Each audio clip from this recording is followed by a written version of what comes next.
Bismillahirrahmanirrahim. Assalamualaikum warahmatullahi wabarakatuh. Bersua dalam berita perdana malam ini, saya Muhammad Noh Johari. Dan saya Haryantia Cematusen. Berita-berita utama malam ini. Ke bawah Duli Yang Maha Mulia, Paduka Seri Baginda Sultan dan Yang di-Pertuan Negara Brunei Darussalam berangkat menghadiri APEC Welcome Reception.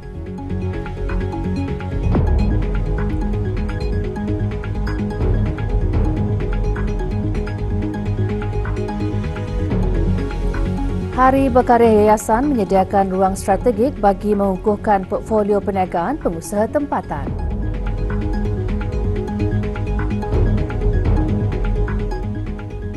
Ke bawah Duli Yang Maha Mulia, Paduka Seri Baginda Sultan Haji Hassanal Bolkiah Muizzaddin Wad Daulah, Ibni Almarhum Sultan Haji Omar Ali Saifuddin Sa'dul Khairi Waddin, Sultan dan Yang di-Pertuan Negara Brunei Darussalam berangkat menghadiri APEC Welcome Reception yang berlangsung di Exploratorium Museum Pier 15, San Francisco, Amerika Syarikat. Berangkat mengiringi ke bawah Duli Yang Maha Mulia ialah Duli Yang Teramat Mulia Paduka Seri Pangeran Muda Abdul Matin. Resepsi tersebut dihoskan oleh Bandar San Francisco dan Jawatan Kuasa Hos APEC San Francisco bagi mengelukan Ketua-Ketua Ekonomi Asia Pacific Economic Cooperation APEC serta delegasi yang menghadiri AELM.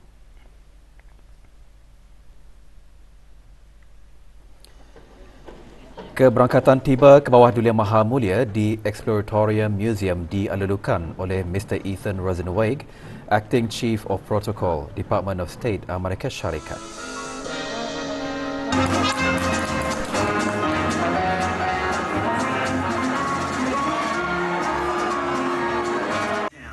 From the Mission to the Castro, the Golden City.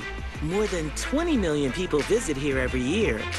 More than 3 million people live in...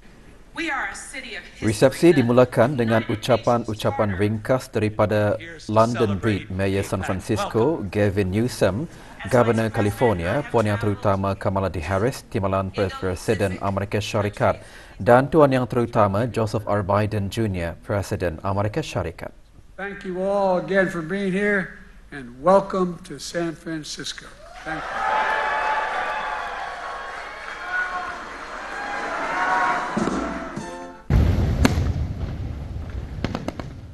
Produk-produk yang dihasilkan oleh para usahawan berkarya yayasan iaitu para pengusaha yang dilahirkan melalui program bantuan modal perusahaan atau perniagaan di bawah skim pembiayaan kebajikan Yayasan Sultan Haji Hassanal Bolkiah diperkenalkan semasa Hari Berkarya Yayasan. Hari Berkarya Yayasan dianjurkan sebagai sokongan kepada para pengusaha tempatan dalam mengukuhkan portfolio perniagaan mereka dan meluaskan rangkaian pemasaran produk masing-masing. Bermula hari ini sehingga 31 Disember, perasmiannya berlangsung petang tadi.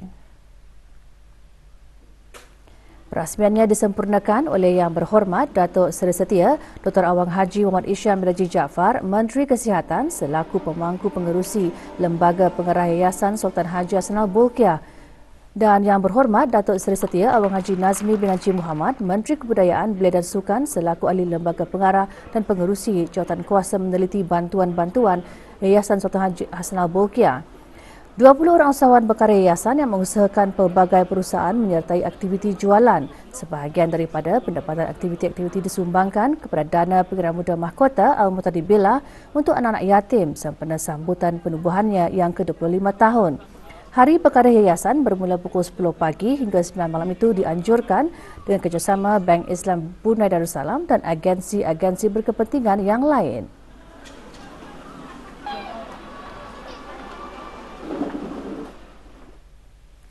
Jurdong Park Medical Center JPMC memperingati Hari Keselamatan Pesakit Sedunia dengan melancarkan piagam pesakit yang dikaji semula sebagai dedikasi ke arah penjagaan dan keselamatan berpusatkan pesakit.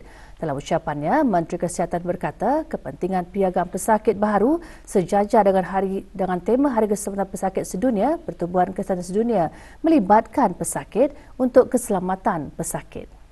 Yang Berhormat Datuk Seri Setia Dr. Awang Haji Muhammad Isham bin Haji Jaafar selaku pengerusi dan pengarah eksekutif JPMC turut menggariskan Pentingnya melibatkan pelanggan dan pesakit dalam proses mengkaji semula penekanan pentingnya peranan dalam membentuk perjalanan penjagaan kesihatan.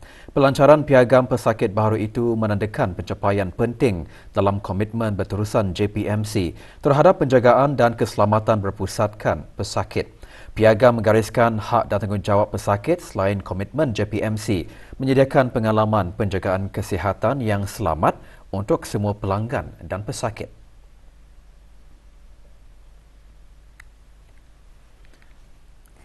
Pendidikan, ketenteraan dan pertukaran adalah asas kepada kefahaman persekitaran strategik yang diperlukan untuk berkongsi pengalaman dan pandangan dalam pergolakan dunia yang semakin kompleks termasuk di rantau Indo-Pasifik.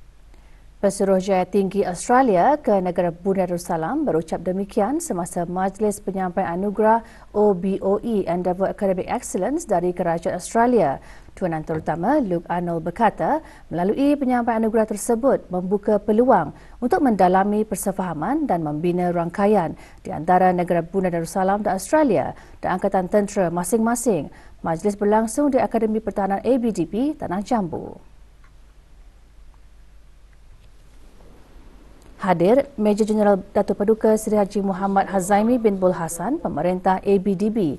6 orang pegawai daripada Angkatan Bersenjata di Raja Brunei ABDB menerima anugerah berkenaan sebagai pengiktirafan terhadap pencapaian cemerlang di dalam kursus Maktab Turus ABDB sesi ke-13.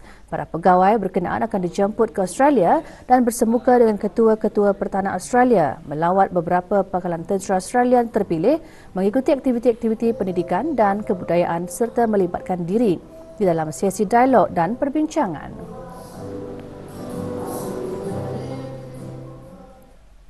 Para pengguna jalan raya bertanggungjawab ke atas keselamatan nyawa dan harta benda dirinya dan pengguna yang lain. Ikuti bahan beritanya selepas ini bersama dengan bahan berita lainnya.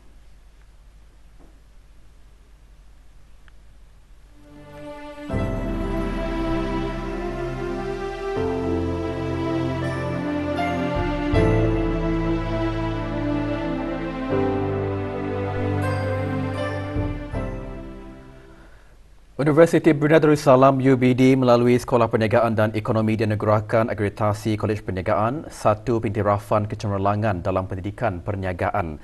Pengumuman tersebut dinyatakan semasa sidang media di Universiti Brunei Darussalam petang tadi. Dr. Hazri bin Haji Kifli, Naib Chancellor UBD menyatakan pencapaian tersebut menandakan satu lagi kejayaan dalam sejarah Sekolah Perniagaan dan Ekonomi, menekankan komitmennya kepada menyediakan pendidikan berkualiti tinggi dan menghasilkan para pemimpin inovatif dan pemedulian. Sementara Dr. Masairul bin Haji Masri, Dekan UBD SBE berkata, pengiktirafan tersebut menempatkan sekolah tersebut selaras dengan institusi yang diktiraf secara global dalam menjalankan penyelidikan berkesan.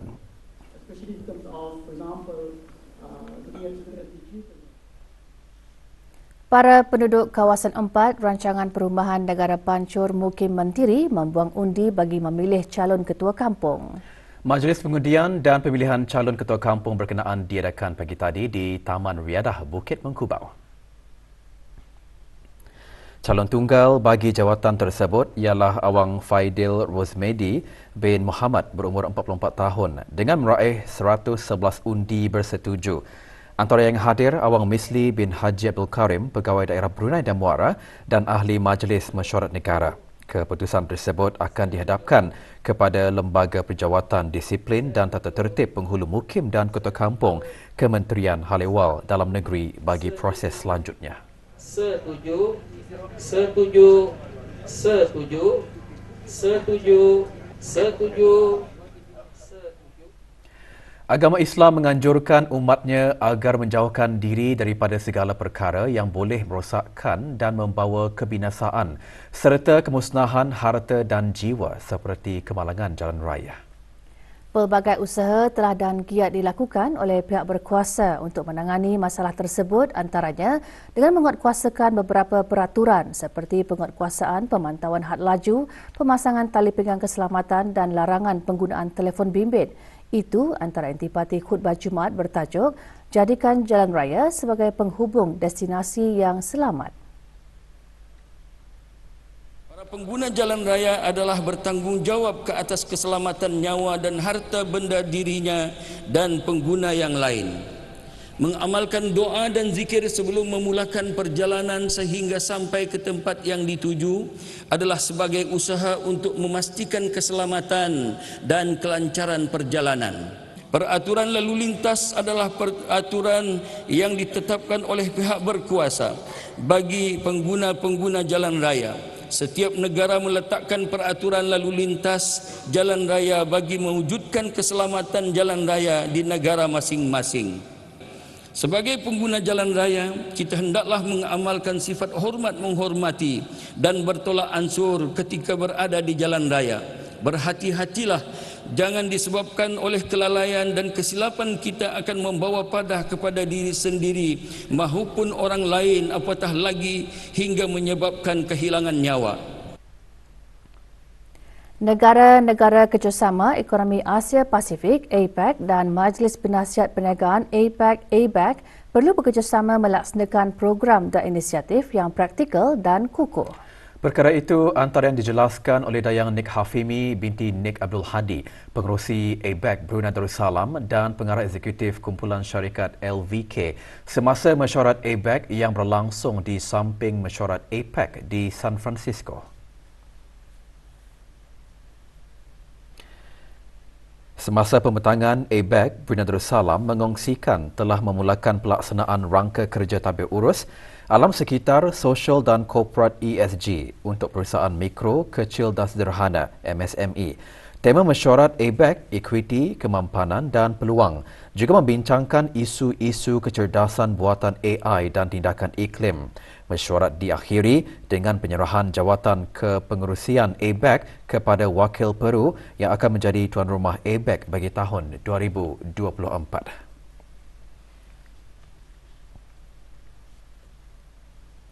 Kementerian Kebudayaan, Belia dan Sukan melalui Jabatan Belia dan Sukan mengadakan pertandingan permainan pasang dan congkak kejohanan sukan rumah-rumah kementerian berkenaan. Pertandingan berlangsung di Arkib Negara Brunei Darussalam. 20 pasukan menyertai pertandingan tersebut. Acara antara lain dihasrat dapat mendedahkan permainan pasang dan congkak yang merupakan permainan kanak-kanak pada zaman dahulu kepada generasi masa kini.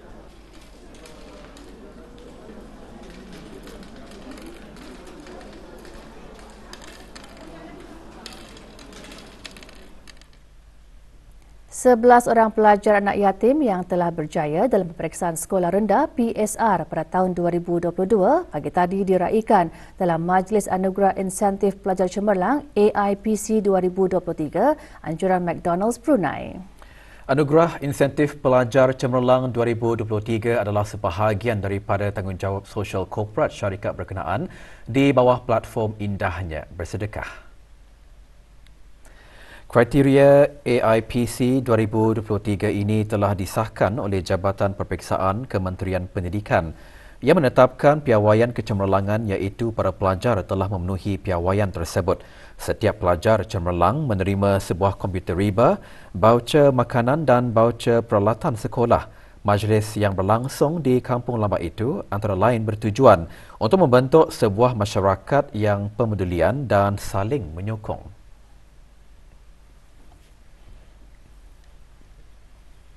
Sebahagian kawasan di Kampung Tunku Gadong dan skim Tanah Kurnia Rakyat Jati Kampung Katok A dan sekitarnya akan mengalami tekanan air rendah. Jabatan Kerja Raya Kementerian Pembangunan memaklumkan tekanan air rendah disebabkan kerja pencucian tangki air Katok A. Kerja pencucian tangki akan dilaksanakan esok 18 November bermula pukul 9 pagi hingga kerja selesai. Sebarang aduan mengenai gangguan bekalan air atau permohonan pembekalan air tangki, hubungi talian Darussalam 123.